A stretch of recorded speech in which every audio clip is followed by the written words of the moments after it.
আজকে যে নির্দেশ সর্বোচ্চ আদালত দিয়েছে তা নিয়ে আইনজীবী এবং তৃণমূল সাংসদ কল্যাণ বন্দ্যোপাধ্যায় তিনি কি বলছেন দেখুন। আমাদের যে গ্রিভান্সগুলো ছিল আমরা ইসি থেকে যেগুলো বলে আসছিলাম শুনছিল না। এক নম্বর হচ্ছে লজিক্যাল ডিসক্রিপেন্সি, যে লজিক্যাল ডিসক্রিপেন্সির 1,30,00,000 না 33 লক্ষ নাম রয়েছে, সেইটা নিয়ে আমরা বলেছি। সেখানে সুপ্রিম কোর্ট বলেছে যে 1,33,00,000 যে লজিক্যাল ডিসক্রিপেন্সি তার লিস্ট পাবলিশ করতে হবে। এটা করতে হবে পঞ্চায়েত অফিসে এবং ব্লক অফিসে পুরোটা, অ্যান্ড ওয়ার্ড অফিসে, in the city, in the ward office, এগুলোতে ডিসক্লেম দিতে হবে। তারপর লিস্ট পাবলিশ করার পর 3 দিনের মধ্যে নোটিশ যাবে এবং তার থেকে 10 দিনের মধ্যে হিয়ারিং কনক্লুড করতে হবে। ঠিক আছে, এটা গেল 1 নম্বর। 2 নম্বর হচ্ছে ওরা যে বিএলএকে অ্যাটেন্ড করতে দিচ্ছিল না, তাতে অনেক অবজেকশন ছিল যে এরকম পলিটিক্যাল পার্টি। কোর্ট বলেছে যে কোনো ইলেক্টর যার নাম রয়েছে হিয়ারিংয়ে ডাকবে, he or she can take the assistance of anyone. সেটা তার লয়ার অ্যাসিস্ট্যান্স দিতে পারে, তার রিলেটিভসদের অ্যাসিস্ট্যান্স দিতে পারে, তার নেবার যারা আছে তাদের নিতে পারে, যার ইচ্ছে সে অ্যাসিস্ট্যান্স দিতে পারে। আজকে যে নির্দেশ দিয়েছে এসআইআর এর সম্পর্কযুক্ত জাতীয় নির্বাচন কমিশনের উদ্দেশ্যে, তার মধ্যে একদিকে যেমন লজিক্যাল ডিসক্রিপেন্সি রয়েছে, পাশাপাশি সুপ্রিম কোর্ট এটাও জানিয়েছে কোনো ভোটার তার সুবিধের জন্য, তাকে সহযোগিতা করার জন্য যে কাউকে সঙ্গে নিয়ে যেতে পারেন। তিনি আইনজীবী হতে পারেন, তিনি তার পরিচিত হতে পারেন, এমনকি বিএলএও হতে পারেন। আপনারা জানেন বিএলএদের থাকতে দিতে হবে, এই দাবিকে সামনে রেখে একাধিকবার এই ছবি দেখা গেছে যে তৃণমূল কংগ্রেসের তরফে শুনানি পর্ব স্থগিত পর্যন্ত করে দেওয়া হয়েছে। কেন বিএলএদের শুনানি পর্বে থাকতে দেওয়া হবে না, এই নিয়ে বারবার প্রশ্ন তুলেছেন খোদ মুখ্যমন্ত্রী থেকে শুরু করে অভিষেক বন্দ্যোপাধ্যায়। কে কখন কি বলেছিলেন, বিএলএদের থাকতে দিতে হবে এই দাবিকে সামনে রেখে দেখাবো। বিজেপির তো বিএলএ নেই, খুব কম, তাই এজেন্সি দিয়ে শুনুন। বিএলএ ওয়ানরা আমাদের এনুমারেশনের সময় ছিল, বিএলএদের বাড়ি বাড়ি নিয়ে গেছে, সব পার্টির বিএলএরাই ছিল যাদের আছে।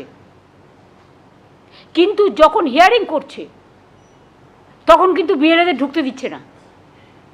কারণটা কি? আমাদের কাছে স্পেসিফিক খবর আছে। সেখানে কি করছে, মাইক্রো অবজারভার বসে আছে কিছু গদ্দার আর কিছু বিজেপির দালাল দলদাস, কৃতদাস,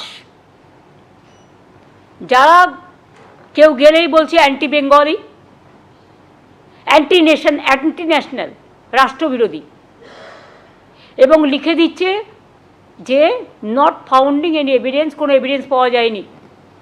ওয়ারাজ যে লোকটা যাচ্ছে তার সব ডকুমেন্ট নিয়ে, তাকে কিন্তু কোনো রিসিট দেওয়া হচ্ছে না।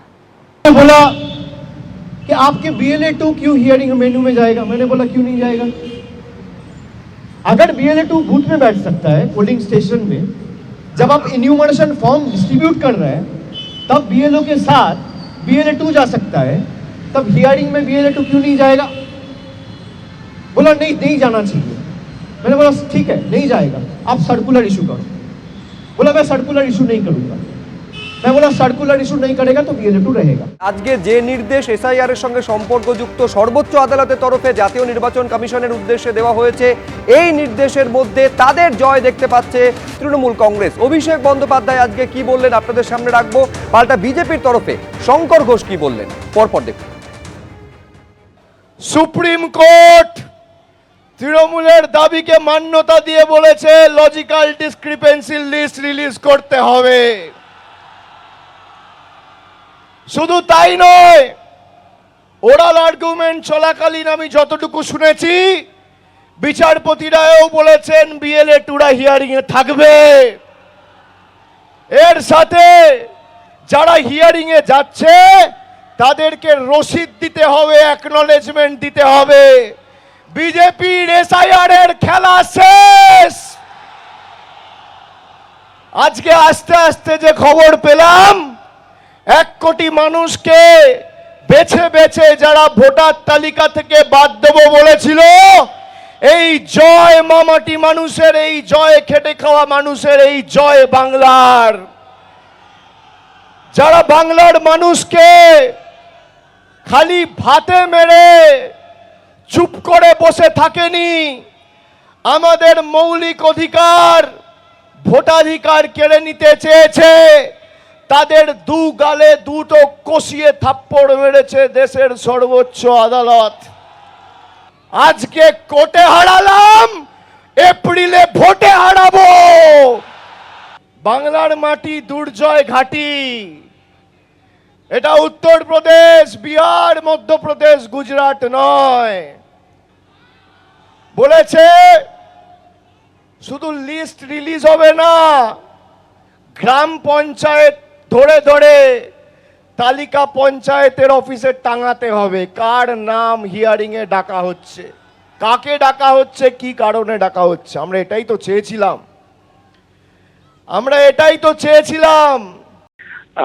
পুরো রায়টা খতিয়ে দেখব, তবে একজন নাগরিক হিসেবে এটুকু আমি মনে করি যে প্রত্যেক নাগরিকের এই অধিকার থাকা উচিত যে যে বিষয়গুলো তাকে হিয়ারিং এ ডাকার কারণ হিসাবে নির্বাচন কমিশন চিহ্নিত করেছেন সেগুলো জানবার, এবং সেক্ষেত্রে কারোরই অসুবিধে থাকার উচিত নয়, কারণ ইলেকশন কমিশন তারা যে পদ্ধতিতে এই হিয়ারিং বা নোটিশ দেওয়া হয়েছে সেটা মানুষের সামনে নিয়ে আসলে তাতে কোনো অসুবিধা আছে বলে আমি অন্তত ব্যক্তিগতভাবে মনে করি না।